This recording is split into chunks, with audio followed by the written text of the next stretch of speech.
Good morning, class. Welcome back. So, class, today I am going to discuss science paper unit test second.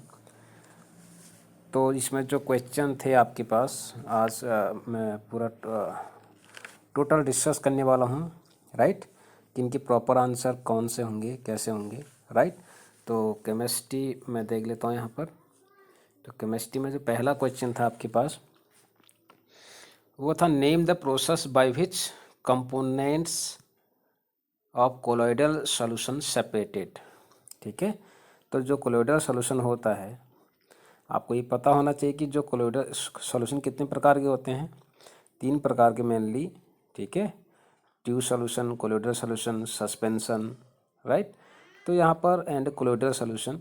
तो colloidal जो solution है उसको हम कैसे क्या कर सकते हैं, अलग कर सकते हैं। ठीक है, कोलोइडल सॉल्यूशन के जो कंपोनेंट हैं कोलोइडल सॉल्यूशन के, उनको हम सेपरेट आउट किस विधि के द्वारा कर सकते हैं, राइट। तो इसका राइट आंसर था आपके पास centrifugation, right. Are you getting? And by centrifugation के द्वारा हम जो कोलोइडल सॉल्यूशन के जो पार्टिकल हैं, कंपोनेंट्स हैं, उनको अलग कर सकते हैं, राइट। तो by the centrifugation process we can separate out the components of colloidal solution, right.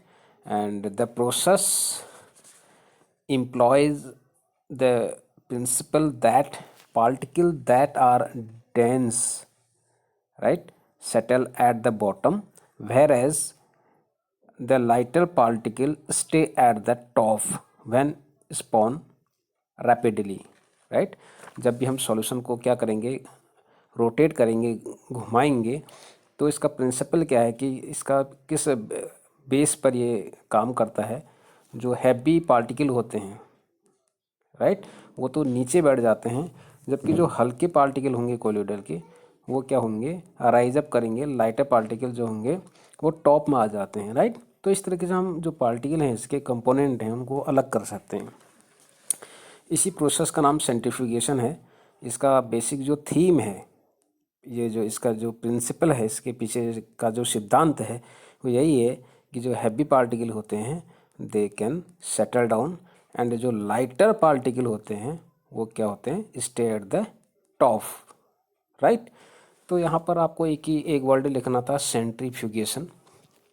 ठीक है, एंड नेक्स्ट क्वेश्चन अगर हम देखें वो है आपके पास डिफाइन पॉलीएटॉमिक आयंस।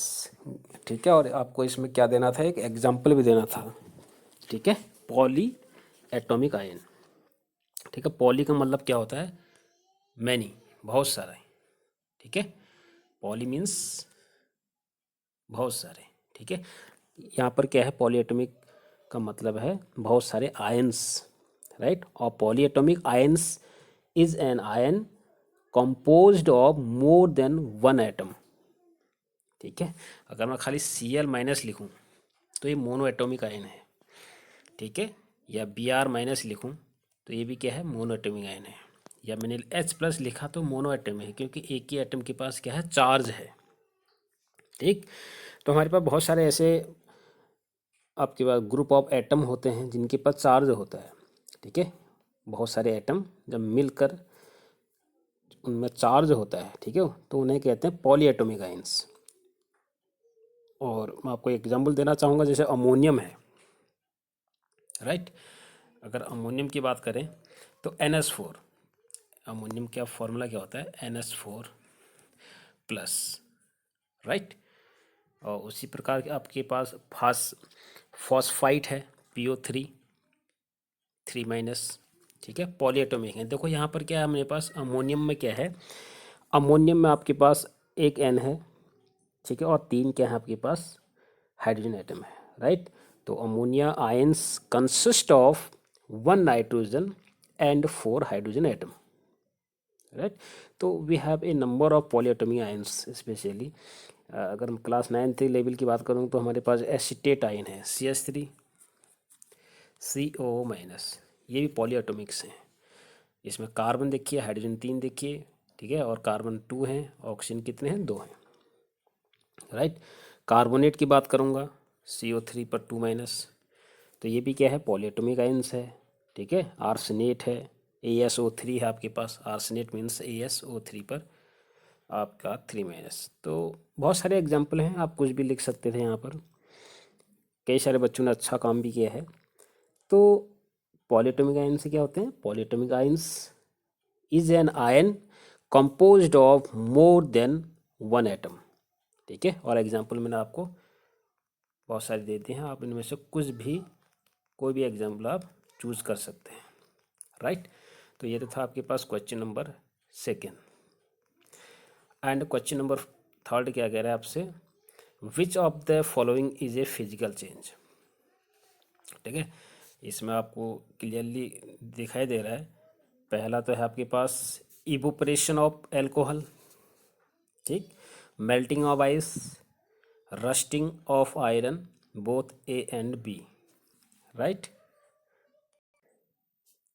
तो इसमें जो होगा आपके पास option D, A and B। देखो, मेल्टिंग ऑफ आइस, आइस को मेल्ट करने से क्या होगा? लिक्विड फॉर्म में आ जाएगा। राइट। व्हेन आइस को हम क्या करेंगे? मेल्ट करेंगे तो वाटर बनेगा। ठीक है। फिर वही वाटर को अगर हम फ्रीज करेंगे तो किस में बन जाएगा? आइस में वो चेंज हो जाएगा। तो there is no any new product formed after and before the reaction, या यू कैन से फिजिकली जो चेंज हो रहा है उसमें कोई नया सब्सटेंस नहीं बन रहा है। ठीक है। ये एक मेन पॉइंट होता है कि फिजिकल और केमिकल जो चेंजेस होते हैं, केमिकल जब भी रिएक्शन होगा या चेंजेस होगा तो उसमें एक न्यू सब्सटेंस बनता है, जबकि फिजिकल चेंज में केवल फिजिकली चेंज होता है, उसके अपीयरेंस में चेंज होगा, उसकी स्टेट में चेंज जो होता है। राइट। राइट। तो इवोपरेशन ऑफ एल्कोहल में क्या है कि वो वाटर इवोपरेट हो जाएगा। ठीक है। तो फिर हम उसको रिगेन कर सकते हैं। तो ये बोथ जो ऑप्शन है यहाँ पर A and B are the only physical change. But यहाँ पर रस्टिंग ऑफ आयरन जो है वो केमिकल चेंज है। ठीक है। रस्ट मतलब होता है जंग लगना। Fe2O3 पॉइंट XS2 इसका क्या होता है? फॉर्मूला होता है। ठीक है। तो रस्ट लगने के लिए आपको क्या क्या चीज़ें की आवश्यकता पड़ती है? रस्ट के लिए तो हमको देखो, एक तो हमारे पास रस्ट लगेगा जब हमारे पास Fe है, आयरन, और हमको वाटर चाहिए। ठीक है। और एटमॉस्फेरिक थोड़ा ऑक्सीजन। राइट।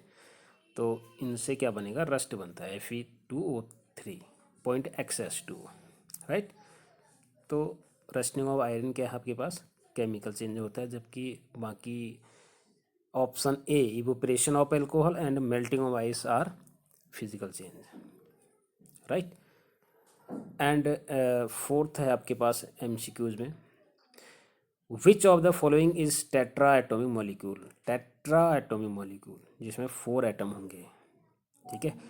O2 ये डाई है, ट्राई है, ये भी ट्राई है। टेट्रा यहाँ पर देखिए SO3, देखो O3 हो गया और S क्या है? +1, यानी कि 4 है इसमें। ठीक है। तो SO3 is right answer. Tetra means होता है 4, this is tetra. Try means होता है 3, डाई मीन्स होता है 2, मोनो मीन्स होता है 1। तो हम यहाँ पर क्वेश्चन क्या है कि टेट्रा यानी कि 4 एटम से कौन बना है? यहाँ पर SO3। Right. Right students. And next question is, what is the amount of glucose, what is the amount of glucose required to prepare 250 gram of 50% solution of glucose by mass। Right. Are you getting? तो आपको इसमें क्या दे रखा है? तो percentage दे रखी है आपको। What is the amount of glucose, glucose का कितना हमको अमाउंट चाहिए। ठीक है। तैयार करने के लिए कितना? 250 gram of 5% solution of glucose का। ठीक है। Bye their mass. तो यहाँ पर क्या है, आपको क्या क्या चीज़ें दे रखी हैं? पहले हम डाटा लिख लेंगे। यहाँ पर आपको दे रखा है परसेंट ऑफ सॉल्यूशन। ठीक है। वो कितना दे रखा है? वो दे रखा है दैट्स 5। और मास ऑफ सॉल्यूशन दे रखा है मास ऑफ सॉल्यूशन वो दे रखा है 250 ग्राम, राइट।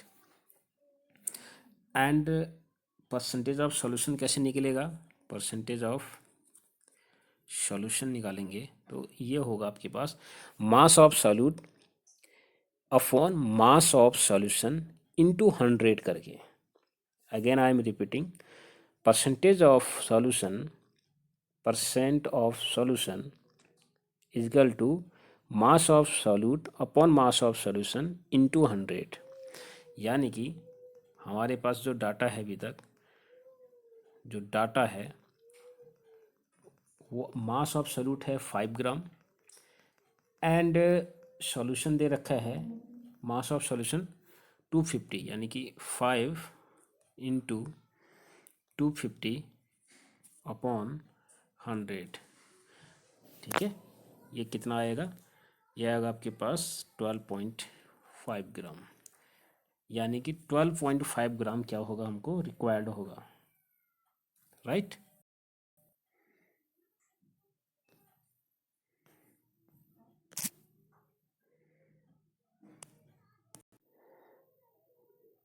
राइट। तो नेक्स्ट क्वेश्चन है आपके पास कि फॉर्मूला यूनिट मास निकालना है। तो फॉर्मूला यूनिट मास सिंपली आपको क्या करना होते हैं, NaCl है तो Na का जो,